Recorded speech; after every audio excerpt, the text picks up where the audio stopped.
Hello there, Dr. Andy Rosenfarb here, and welcome. Today we're going to be talking about a very interesting subject, Qigong. Actually, we're going to talk, before we get into Qigong, we're going to talk about Qigong in general.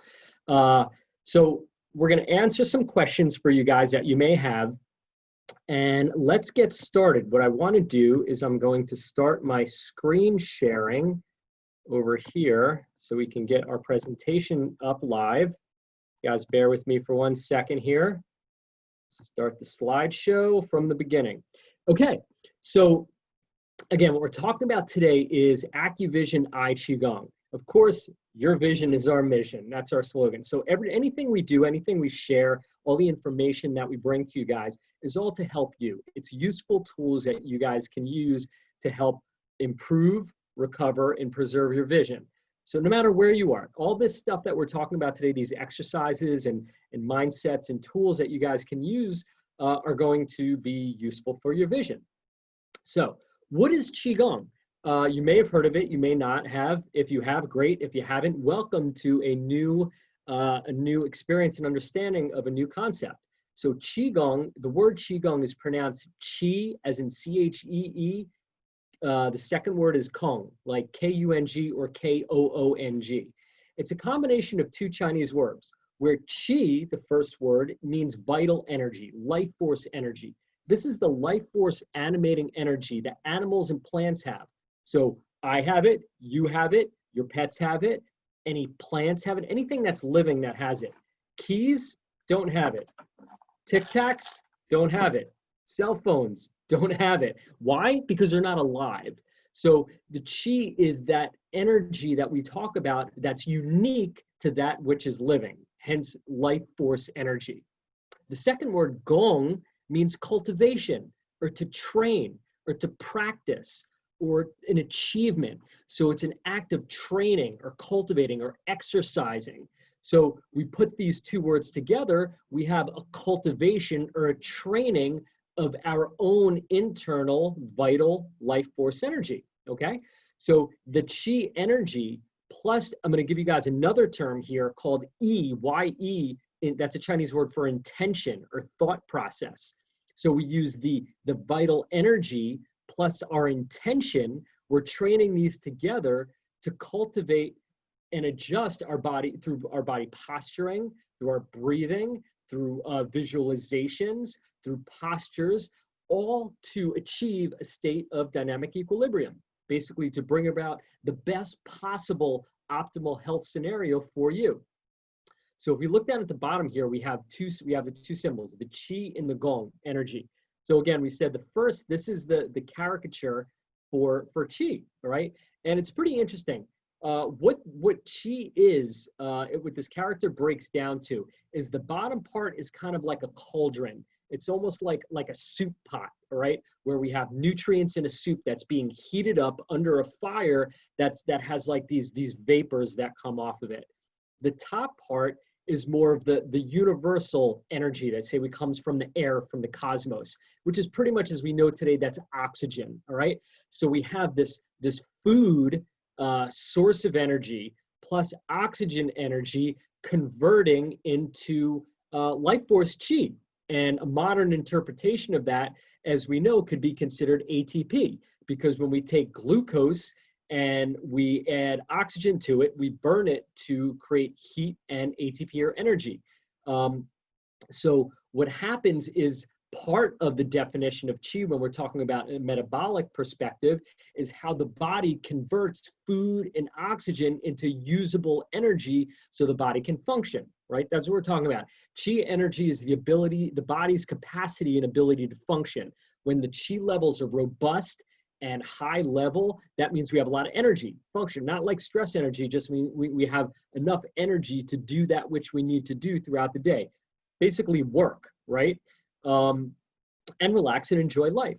The Gong part, again, is this training or this cultivation or this work that we're going to do on a regular basis to cultivate anything. Just like anything we want to do that we want to get good at requires cultivation, practice, right? So about 1.5 years ago, I just started playing guitar. So that required for me to cultivate a skill set or competence at that. That means I got to practice. Those of you guys who know me, I have 3 boys. They're all wrestlers. So we talk about this all the time. Their gong or their practice over the last 10 years or so of cultivating that skill set of training in wrestling is a gong. If you play piano, any job you do, any skill set that you have that requires training and repetition in order to improve your skill set is what gong is. So you guys should have a pretty good understanding of what that is now. So Qigong, again, is the practice of building, cultivating, and managing our own energy for optimal health. So let's talk about a little brief history of Qigong. So Qigong it's one of the earliest systems of self-healing. It's a lot of people think Qigong, the words and the ideas come out of China, but most people don't know, and they're not aware that the history explains how an Indian Buddhist named Bodhidharma or Dhammo brought the meditation styles, the early Qigong meditation styles, to China in the 5th century AD. Now these exercises weren't called Qigong at the time. They're actually yoga exercises. And they were intended to boost the health and help the weak, ill priests in the Shaolin monasteries that were just sitting around all day. This was all they did. They ate a little bit of food, not too much, and they just sat and meditated. So they weren't working their body. They weren't exercising. All they were doing was just priests who were sitting around meditating and just communicating with the spiritual, energetic realm. But we know now that we need to move our bodies, right? It's use it or lose it. So they added these sequences of exercises, now called Qigong, and the priests found that during these exercise and meditations that their health increased tremendously. So they actually implemented these not only for the priests, but they had the Shaolin monks who were practicing martial arts implement these strategies of health and vitality. And as we know, those of you guys who know anything about that Shaolin monks, they have these amazing, like almost superhuman skill sets, right?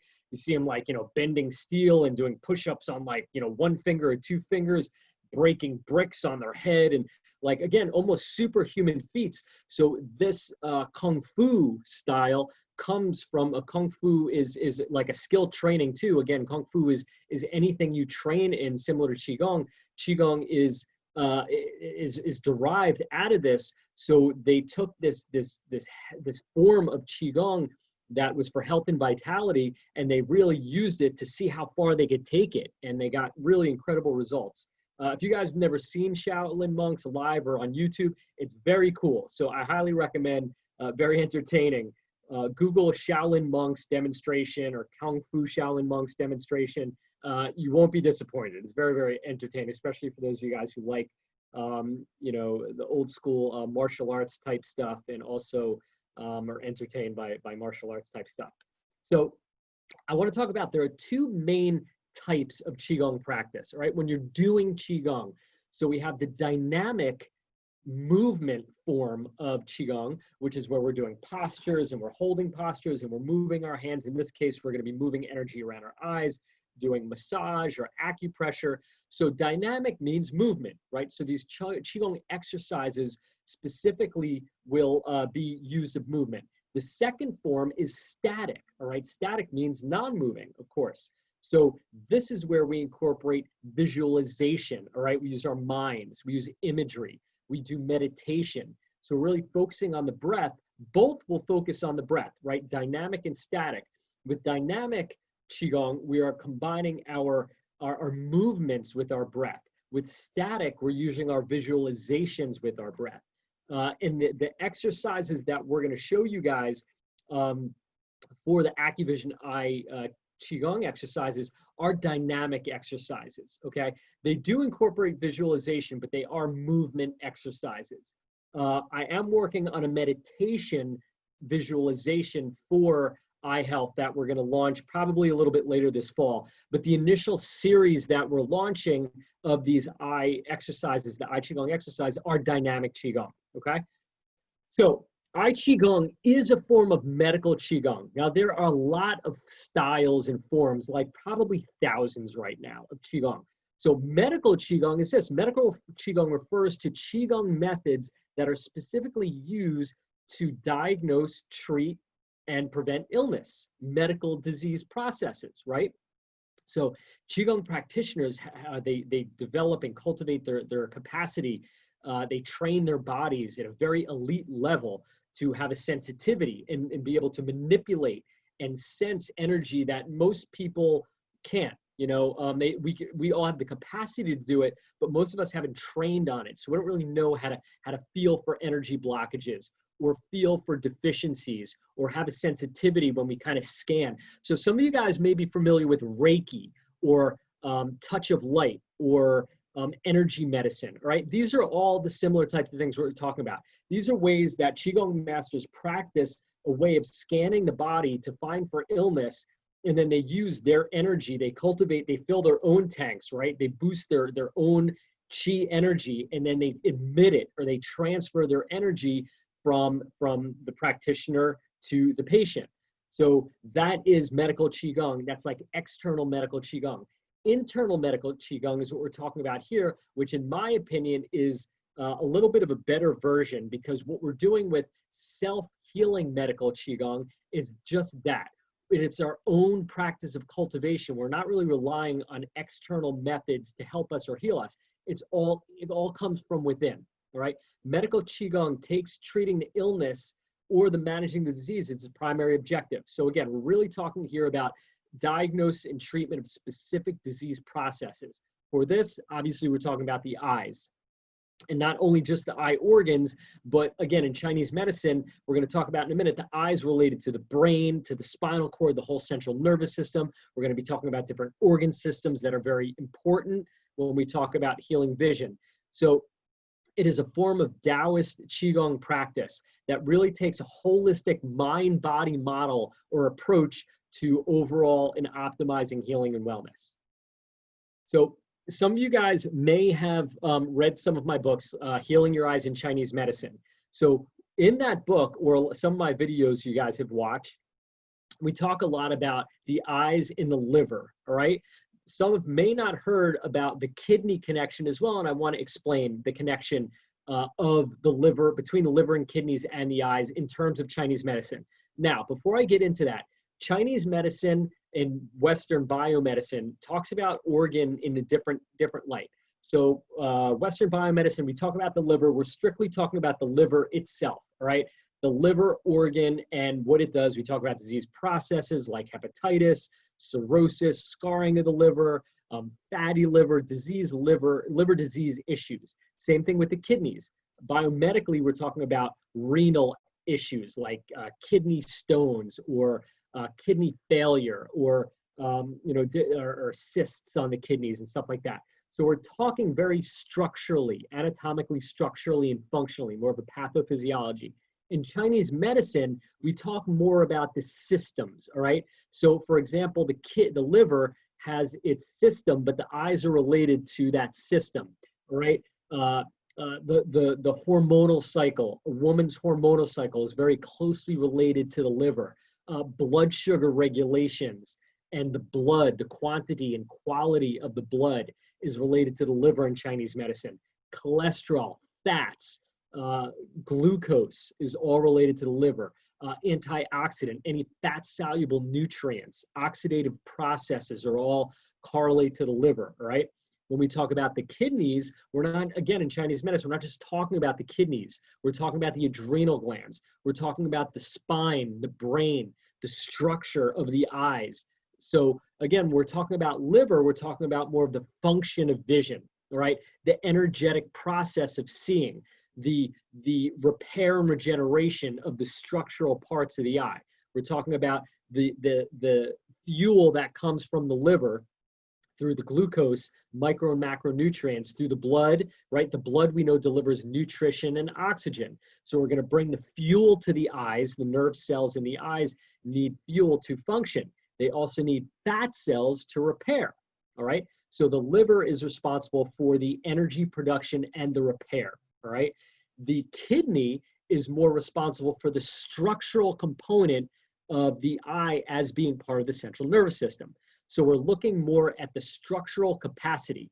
So when we want to build structure for the kidneys and when we see structural abnormalities, we're looking at the kidney system. When we're looking at functional processes, a visual, like the eye, the structure is fine. It's just a functional problem like myopia, presbyopia, the bending of light to hit the retina. Those functional problems where the eyes are in relatively good shape structurally are related to the liver. So I just wanted to help you guys with that distinction. And again, when we talk about the liver, we're talking more about nourishment. We're talking about the blood of the body. We're talking about the fats, all the oxygen, all the nutritional components that feed and help the eyes metabolize and breathe.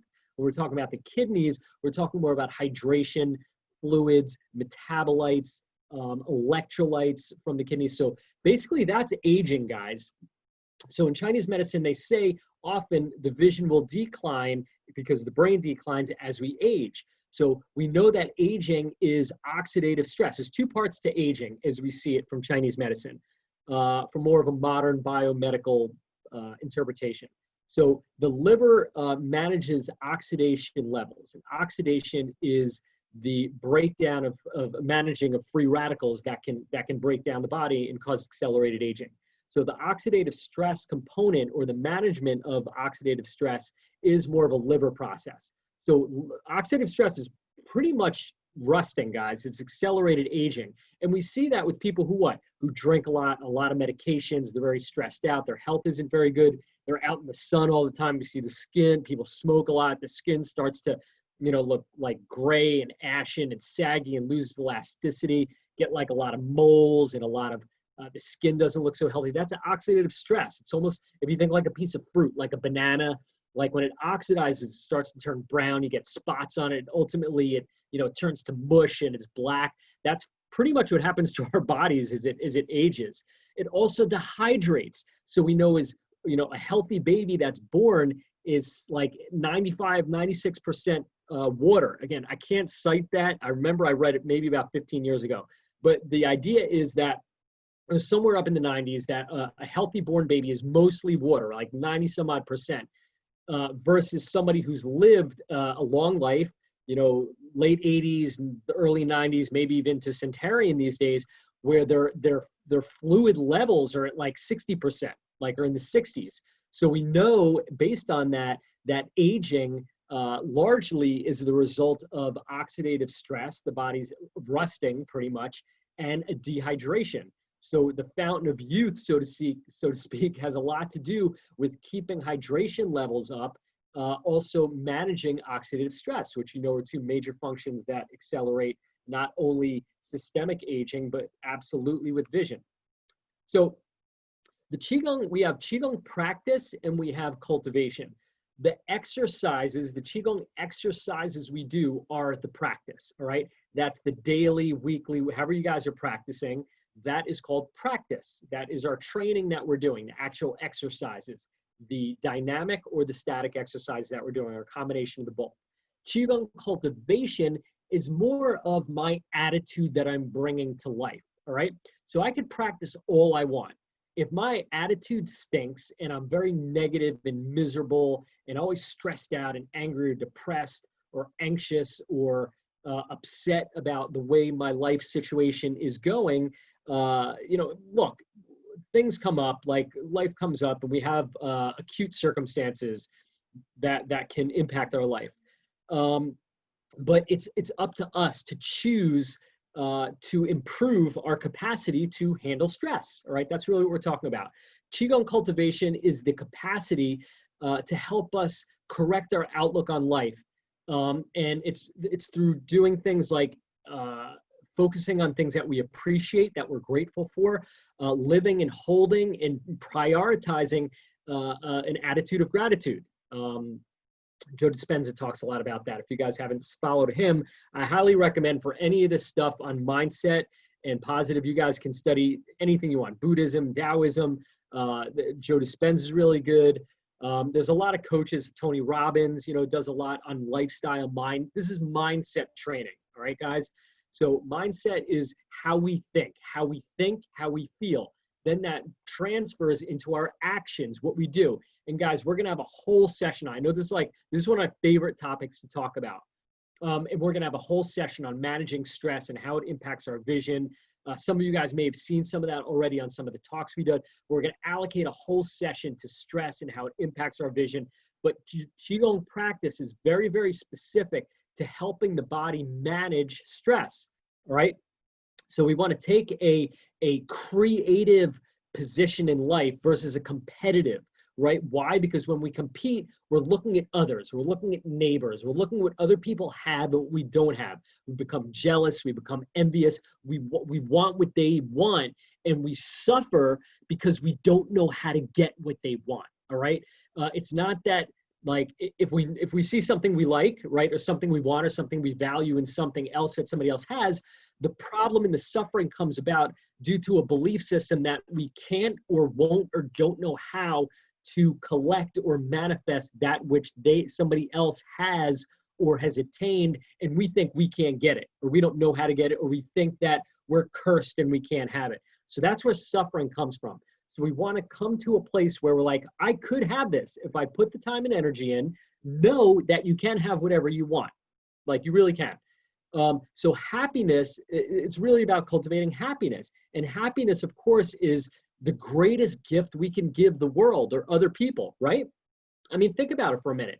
Like, your pure joy and happiness is the best gift you can give. Now, that is not to say somebody who's stressed out and miserable and angry in the middle of a situation, a very negative situation, that they're not willing to receive that joy, that love, that happiness.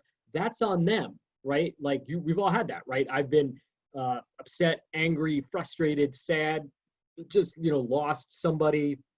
We're dealing with COVID right now. For those of you guys watching this soon, at the time of this recording, we're in the middle of this COVID pandemic, and there is no shortage of health-related stress, work, economic-related stress, political stress, social stress. Guys, there's stress everywhere, but some people are choosing to be stressed out about it.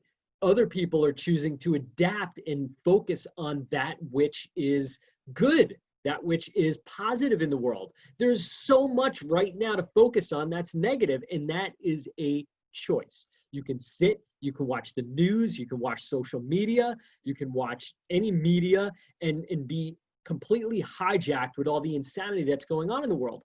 Or you can focus on what you want. You could read scripture, Bible, the Quran. You could read, Tao Te Ching. You could read Buddhist scriptures. You could, listen to Tony Robbins. You can listen to Eckhart Tolle, or you can, pop on one of my videos, or, listen to something that's going to feed you, right? We talk about this distinction between black holes and batteries, where batteries fill us up, right? They fill our tanks, they charge us up, they make us feel good and powerful, positive, powerful, and productive.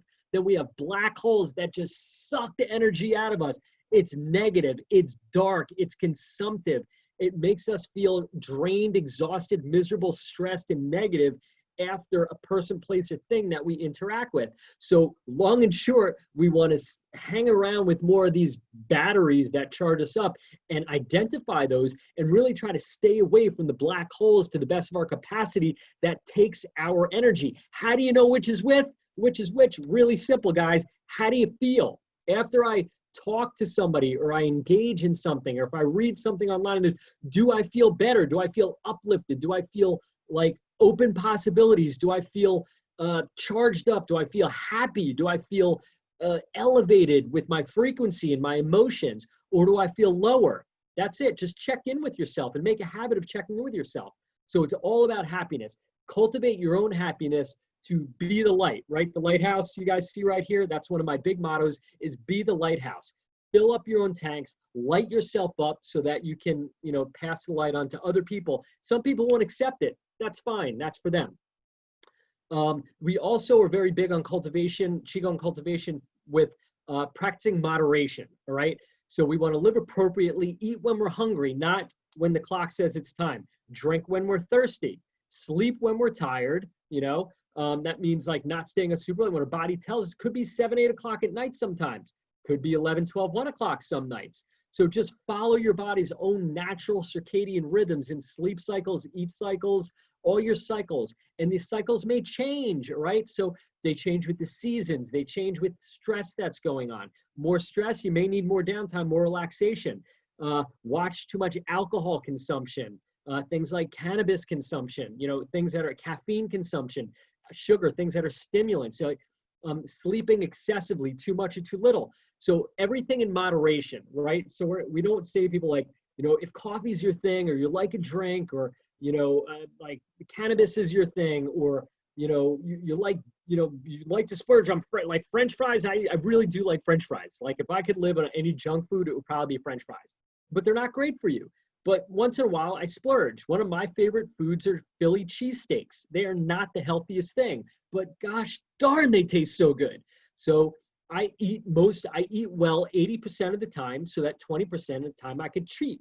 I take care of my body most of the time, work out daily, meditate daily. So all these things, we want to create structure. So 80% of the time we take care of ourselves and we practice, so that when it's time to eat, drink, and be merry, stay up late, go to a wedding or go to a party and have some drinks if that's your thing, or even if you want to smoke a good cigar once in a while, that's fine. I am not here to tell you, to shame you or blame you from your vices or things that you enjoy in life that are quote unquote not healthy. All I'm saying is just use it in moderation. And if it's something that really genuinely makes you happy, like you like a bourbon and a cigar, or you really love like ice cream cake and that's your thing, to have the best ice cream cake you could find and enjoy it and just savor it, but not all the time, right? You like staying up late sometimes, watching the new internet, whatever, do that. Just don't do it every night, okay? And finally, Qigong cultivation is obviously about practicing Qigong on a regular basis, right? This is our training. So good cultivation, that mindset of that habit makes me feel good because I know I'm disciplined and I'm consistent in my training and I'm going to get results. Do I always want to practice Qigong? Do I always want to work out? Do I always want to train my body? Do I always want to train my mind? Do I always want to eat healthy? Do I always want to go to sleep early? Do I want to get up early? Heck no, I don't. It's like it's a full-time job sometimes, but it's the structure and the discipline that I put in. So on days here and there that I don't want to work out, once in a blue, like a couple times a month, or I want to stay up late, I want to go out and go on a date night with my wife, or go out with some friends and have a couple of drinks and hang out. I have reserves in the tank, so to speak, where I could afford that. So because I take care of myself. So that's the mindset that we're really looking for, guys. So what are the benefits of Qigong practice and cultivation? So most Qigong practitioners who've been doing this for years and years and decades, I have been practicing Qigong probably close to 30 years now. I've been doing martial arts for a long time. I started my Qigong practice. I actually started Tai Chi for those of you guys. It's a slow moving meditation. You guys may have seen it. I started that when I was about 9 or 10 years old. So I've been doing this stuff quite a long time. My mom was a massage therapist. She was into meditation and all that stuff. So I learned about this from a pretty early age. She was into yoga and meditation and visualization and crystals and all that stuff. So I kind of got, thrown into this kind of like holistic lifestyle early on. So some of the factors and some of the outcomes and benefits that people who've been practicing for a while observe are the following. So people feel more relaxed, harmonious state of mind. You're not triggering, right? So we have all this crazy stuff going on. You guys see if you're on like Facebook or Instagram or Twitter, people are triggering all over the place. You watch the news, people are screaming in people's faces. They're just screaming like they just like spewing venom, right? They can't adapt to the stress. They're so offended and so upset by what's going on. And that's fine. I get it. There's a lot of craziness going on, but that is a choice, right? It's exhausting to spend so much energy. And again, when you're younger, you have that ability to discharge emotion. As we age, we start to kind of, feel tired after having those emotional episodes. But we want to have this non-reactive, more responsive to stress, right? We want to adapt to stress and have this undertone feeling and belief system that no matter what happens, it's going to be okay, right? This may be necessary evils for the evolution advancement of what's better. It may be necessary for the best next thing for evolution, for our evolutionary process of society, politics, business, commerce. So the way I look at it, do I like it? Do I see people dying? Do I see people At work, do I see people fighting and hating and rioting in the streets? I don't like it. Of course I don't. But I have this deep inner peace that tells me that this is necessary, that the universe, God, Jesus, Allah, whatever you guys want to call it, never messes up, right? They don't mess up. Nature doesn't mess up. Everything that's happening is unfolding as part of a natural divine process, right? There are choices, but there's also a big picture. So when we meditate, we tune in to that higher frequency or that higher level, and we can resonate with that. And we get feedback that, hey, everything's going to be okay. Things are going as they will. And you don't have to, get in there and fight and beat people up and shame and blame people and make them wrong just to try to resist the forward motion of how things are going, right? So it's that adaptability, noticing the reduction in prior ailments and reduction in feeling tension. So guys, you may not know this, but the majority of chronic disease processes, at least they suggest 70 to 80% a result of mismanaged stress and tension, right? So the better we feel, the better we manage our emotions and our stress, the healthier we're going to be.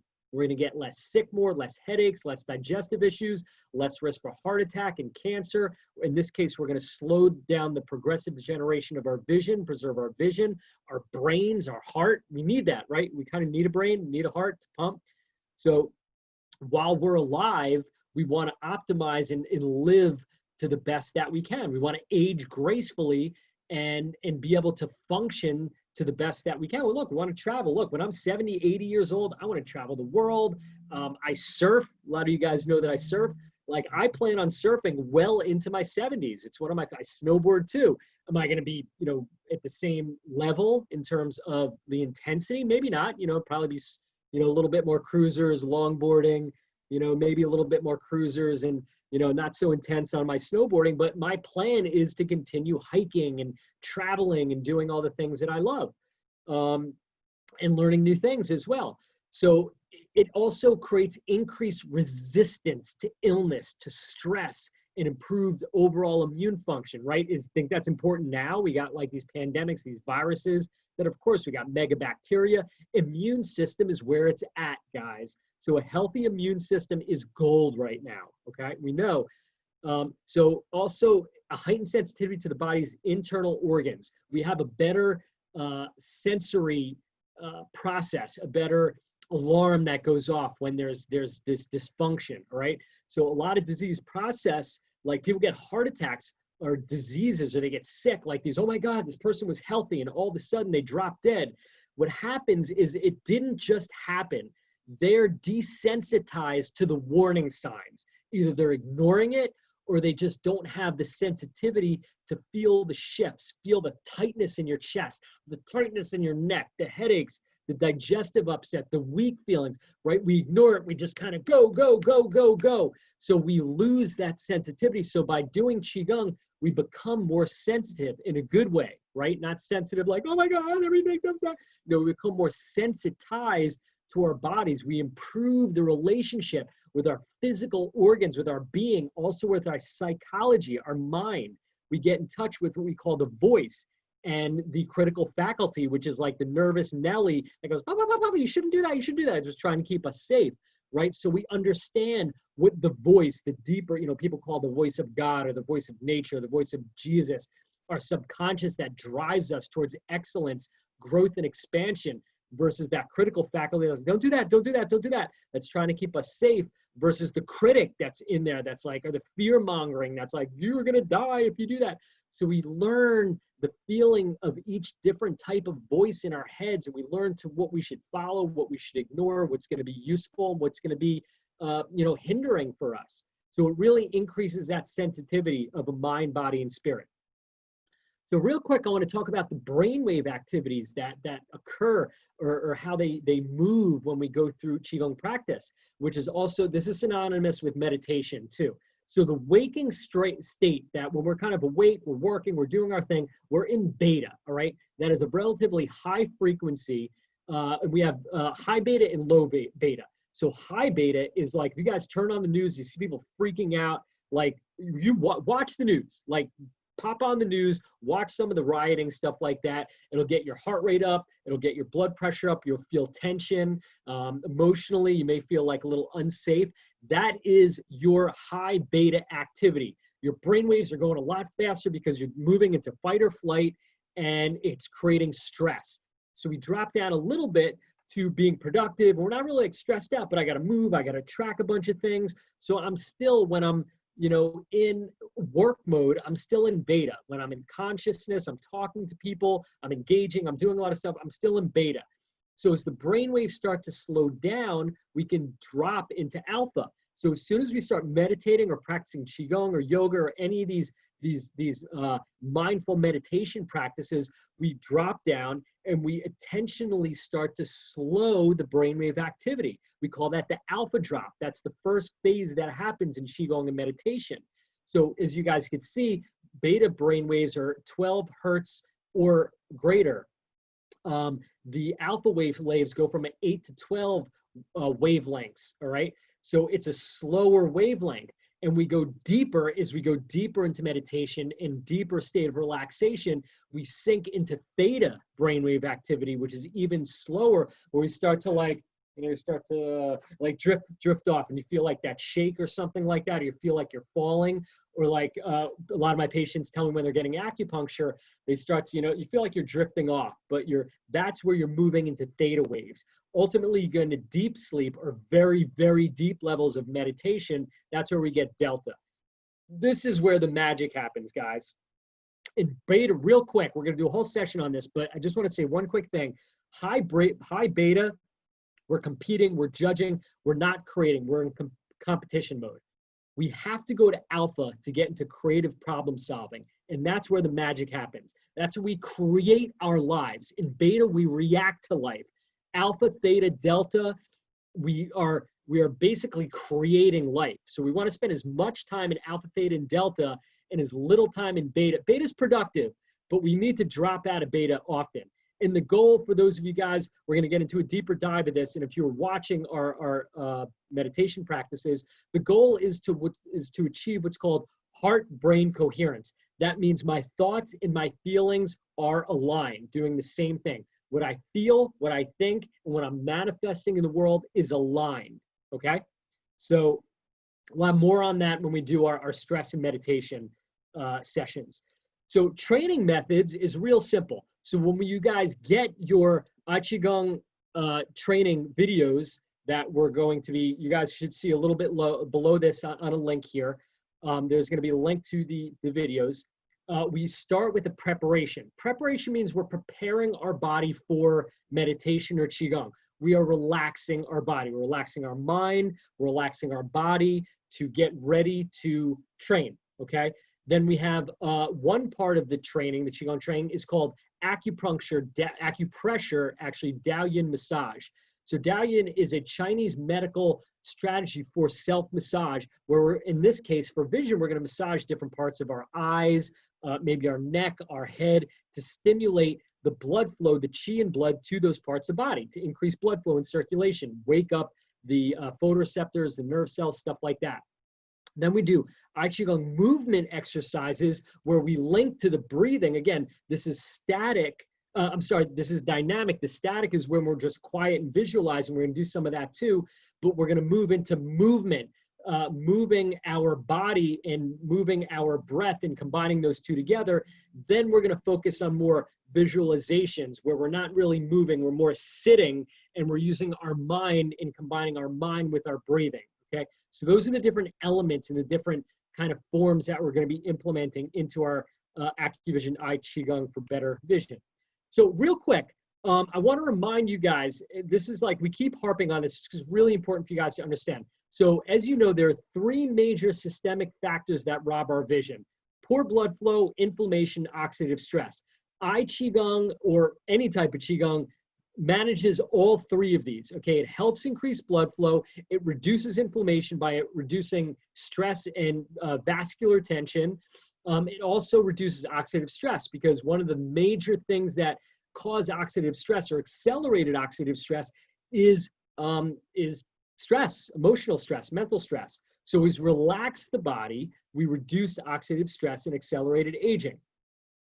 So Qigong improves blood flow to the eyes and brain, delivers oxygen and nutrition, removes carbon dioxide and metabolic waste, controls inflammation, and manages the oxidative stress that will, again, cause oxidative stress and accelerated aging. So it really does reduce the aging process, guys. And we know that's what's happening with our retinas and our optic nerves and our maculas through these degenerative disease processes, really just accelerated aging. And we also know that the retina is the highest oxygen consuming tissue of the body. So if we have things like poor blood flow where there's reduced oxygen to the eyes, that is going to accelerate the progressive vision loss. We know that if there's inflammation and vasoconstriction, that is going to result in less blood flow and less oxygen to the eye. We know oxidative stress has the same effects that reduces oxygen and blood flow to the eyes. So these exercises are all designed to handle all of these processes. So how does the AccuVision Eye Qigong that we're gonna show you guys, how does it specifically help save our vision, right? How does it save your sight? So our eyes require adequate flow of qi, and I put Q here, but it should be qi energy and blood nourishment. So this Q energy should be qi energy. It's a little typo there. So our eyes need a constant flow of qi energy, oxygen, nourishment to function. We need to breathe, we need to eat. All cells of our eyes are small little people, like they're just little cells that need to breathe, respirate, they need to eat, metabolize. So the exercise we show you are safe, effective, and easy to do. Even kids can do them, right? They're super, super, super easy. They can do no harm. There is nothing with these exercises that will cause any harm to your body, right? They're completely safe and they work great if you work them. Eye movements are coordinated to the breath. We talked about that, right? So the movements, the Qigong movements, the dynamic Qigong movements are going to be coordinated to the breath to amplify the benefits. It's a useful tool to prevent and manage in order to improve and maintain our visual health and function. The exercises we're going to show you guys are step-by-step. They're very easy, so anyone can do it, including children. It's a step-by-step progressive exercise sequence, right? There's sequences and series of exercises. They can be performed in as little as 10 minutes. Guys, you might even get away with 5 minutes a day. But the full routine is about 20 minutes per day, all right? Initially, we recommend 100 days, all right? That's the challenge for you guys. We're going to do 100 days of Qigong, Eye Qigong exercises. Once you start to see benefits and you've committed to doing 100 days of Qigong practice, then once you see it, you could start to back off a little bit. You might want to reduce the time or the frequency. You may want to keep doing it. We recommend that you keep doing it, but at least give it the 100 days before you make any judgments about it. All right. And again, remember, it can't do any harm. We recommend initially you practice at least 12 weeks, 100 days. And then you could drop if you want to maybe 2 to 4 times a week, depending on your specific situation. So in conclusion, we want to generally, these are exercises, everything we do are to keep our eyes healthy and strong. In this case, we're using AccuVision Eye Qigong. Here's a little note. If any of you guys read the book, The Tao of Pooh, this comes from that. It's one of my favorite books. It's a very sweet book. It's very good for mindset. One of the statements here said, Piglet noticed that even though he had a very small heart, he could hold a rather large amount of gratitude. Now that says a lot. You don't have to have a physically large heart, as we all know, to hold gratitude. We can have more appreciation and more gratitude, and the more we hold of that, guess what, guys? That displaces negativity. So the more gratitude, the more appreciation we have for people, places, things, our circumstances. We don't have to like it to appreciate it, guys. Like, again, things could be frustrating. Things could be irritating. They could be exhausting. There can be challenges in life, and you don't have to like it, but you can still have appreciation and gratitude for it, okay? So I'm going to stop the screen share. If you guys have any questions about the Eye Qigong, please feel free to reach out to me at any time or my staff. Again, we do have the links below down here. You can order them for a limited time. We have them at 50% off. This is going to be the first series of a larger series of I Qigong exercise that we're going to be producing for you guys. Again, this is just one of many tools that we have out there for you guys to help manage your incurable, untreatable eye conditions, all right? As you know, a lot of these conditions, there's no biomedical treatment, there's no drugs, no surgery, but that doesn't mean that there's nothing you can do to help maintain, preserve, and even recover your vision. If you want to purchase the videos, you can do so by clicking the link down below. If you want to learn more about Qigong, specifically I Qigong, you can use my book, reference my book, Healing Your Eyes with Chinese Medicine. That book has a whole section on I Qigong, acupressure, and the theory about that. We also talk about the eyes and how they relate to different organ systems of the body. We talked about that during this presentation. And if you guys want a deeper dive to understand how the organs, we have 5 main organ systems in Chinese medicine. We have the heart, we have the liver, we have the pancreas, we have the kidney, and we have the lungs. And each of those systems have a direct impact on the vision. I know we talk a lot about the liver, which is the dominant organ that affects vision for reasons stated in this series, but we have to have all of them healthy. So I highly recommend you check that book out. We also have the Kindle version available. And for those of you guys who have like your vision's kind of gone that bad where you can't see that well anymore or read, we do have it available on audio version. So if you reach out to us, we'll get you a copy of that. Again, please reach out to us. We are here for you to help you answer any questions. Again, your vision is our mission. We are here for you. So thank you so much for your time, and we appreciate you. And please, again, feel free to reach out to us rather with any questions you have. Take care. Have a great day, guys. Bye-bye.